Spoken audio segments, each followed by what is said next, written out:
Hola a tots, anem pel segon apartat d'aquest tema 4 de l'Estat, que són les fallades de mercat i les desigualtats de la renda. A vegades venen gent d'altres països com Estats Units i diuen que és molt sorprenent, no, pels americans que nosaltres puguem anar al metge gratuïtament, quan ells només per una grip han de pagar doncs, uns $200, només perquè el metge els vegi, després ja el que tingui que comprar. I també, doncs, per fer una carrera que, encara que siguin cares, però tenen un preu assolible. Per ells és m molt difícil d'entendre tota aquesta situació i es pregunten, no, com és que hi ha una intervenció tan alta de l'Estat. Doncs anem a veure per què intervé l'Estat.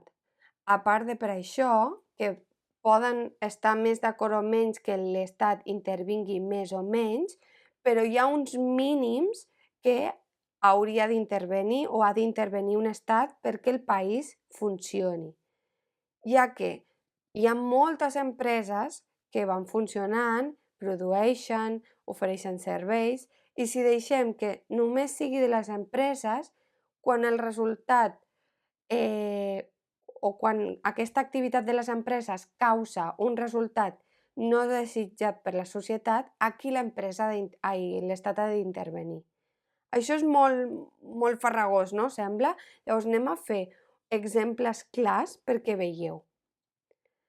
Aquestes són les necessitats per les quals ha d'intervenir l'Estat, és a dir, per una necessitat de béns públics, perquè fa falta regular el mercat, perquè hem d'igualar les oportunitats, almenys les bàsiques, i s'han d'evitar les crisis o s'han de reduir l'impacte d'aquestes crisis i ajudar a sortir d'aquestes. Anem per la primera, aquesta de les necessitats de béns públics. Què passa? Si nosaltres volem uns parcs, tenim uns parcs, qui pagarà aquests parcs? Perquè no diràs, doncs tu pagues €1, tu un altre, tu un altre. Algú ha de regular tot això, l'enllumenat, els parcs, els bancs, les papereres, qui paga tot això? Llavors, això és el que l'Estat fa, dona la necessitat de béns públics i intervé per pagar això, perquè sigui un bé per tothom i que tothom ho pugui gaudir. Aquesta seria la primera. Ara anem a la segona, regular el mercat. Què vol dir?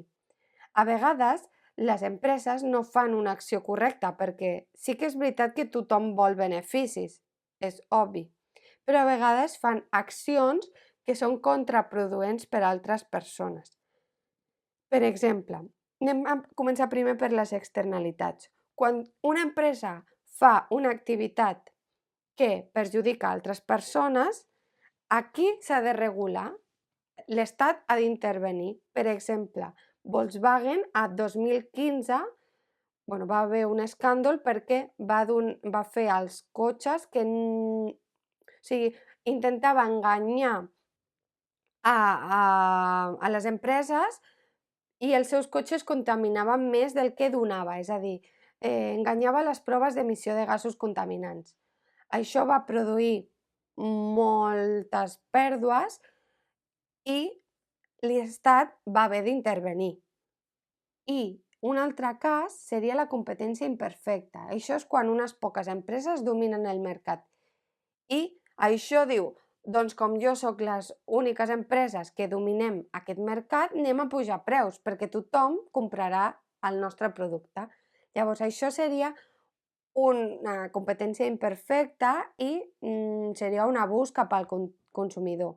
Per tant, també ha d'intervenir aquí per regular aquest mercat. El mercat vol dir mercat de les empreses, sí? Aquestes dues jo crec que estan bastant clares, són bastant senzilles d'entendre.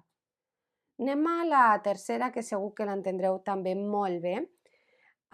Està clar que hi ha gent que tindrà una família més humil i altra doncs, que tingui més recursos. Però el que vol l'Estat a l'intervenir és que almenys hi hagi un mínim per tothom, que és l'educació, la sanitat i la seguretat social. Per això és quan intervé l'Estat, perquè tothom, encara que provingui d'una família sense recursos, pugui estudiar i tenir un mínim d'estudis i d'educació, i com també la part sanitària. I l'última són evitar les crisis o ajudar a la sortida d'aquestes. Més que res ajudar, perquè evitar-les és complicat evitar-les. Com per exemple la que hem tingut més a prop, o la inflació o la Covid, en teoria hauríem de donar més ajudes a les famílies perquè es pugui sortir d'aquesta crisi. Recordeu que a la Covid va haver molta gent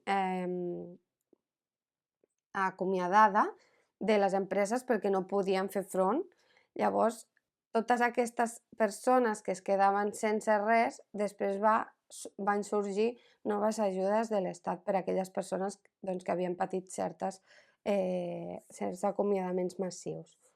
Doncs aquestes 4 serien on intervé l'Estat, aquestes 4 que veiem aquí: necessitats béns públics, regulació del mercat, igualació d'oportunitats i reduir els efectes de les crisis. Per altra banda, hi ha desigualtats a la renda, i això és obvi, el que passa que en aquest país hi ha molt mal repartida tota la riquesa. Només 20 persones tenen els mateixos diners que altres 13 milions d'espanyols junts. Això és el 30% de la població, és moltíssim. Llavors, com es reparteix la renda? Anem a veure més o menys com es reparteix la renda. De què depèn?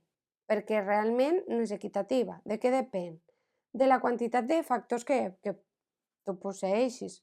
No és el mateix que tinguis una terra i que la puguis alquilar o puguis fer un hort i puguis treure inversions d'aquí que no tinguis res. Llavors, la quantitat de factors: terra, treball, capital. Què més? L'escassetat d'aquests factors. Per exemple, un reposador d'un supermercat no guanya molts diners, però perquè molta gent ho pot fer, hi ha molts reposadors.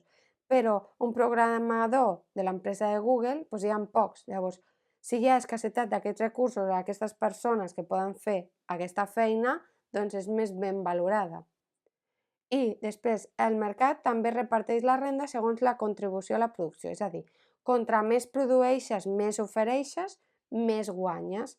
L'exemple que es posa aquí és el Messi, que cobra més de 40 milions a l'any. Això no és una dada actualitzada, però Messi fa que la gent gasti molt en ell, en la publicitat, amb el futbol, amb tot. Llavors, aquesta devolució és més gran que no un altre jugador que no produeix tant. El mateix passaria amb altres treballs, no només amb el futbol. Però és el que hem dit, està bé que el mercat premi l'esforç i la qualificació? Sí, està bé, però hi ha problemes, no sempre està bé. Hi ha alguns problemes que hem de tenir en compte, que són aquests dos. El primer és que el mercat exclou a persones que no reben gens de renda, com per exemple aquells que no poden treballar, o els adolescents, és a dir, els que no teniu l'edat de treballar, els ancians. Aquests no tenen capacitat per treballar en aquell moment o no poden. Llavors, aquestes persones estan excloses pel mercat. Qui més està exclòs? Els que no troben treball relacionat amb la seva qualificació. Això se sent molt, almenys a la meva època se sonava molt.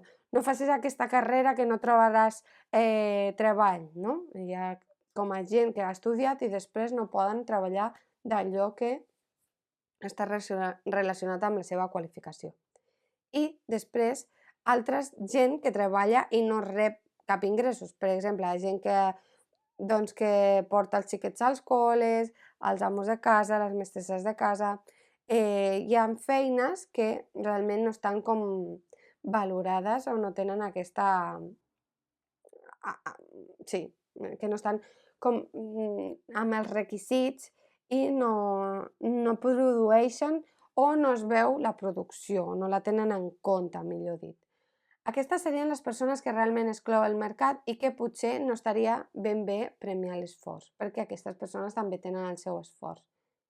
Després, el punt 2, que no tots naixem amb les mateixes oportunitats. Per tant, no sempre és l'esforç. Hi ha vegades que t'esforces, però pel teu panorama pel teu ambient o per la teva situació, no arribes a la mateixa ubicació, no? Al mateix objectiu que una altra persona que sí que ho fa el mateix que tu. Llavors, les desigualtats d'oportunitats per herència, per capacitat o per sort. Llavors, no tota la vida és qüestió d'esforç, sí que la majoria és l'esforç, però hi ha una petita part que és per aquestes tres cosetes. Ara sí, fins aquí el segon apartat.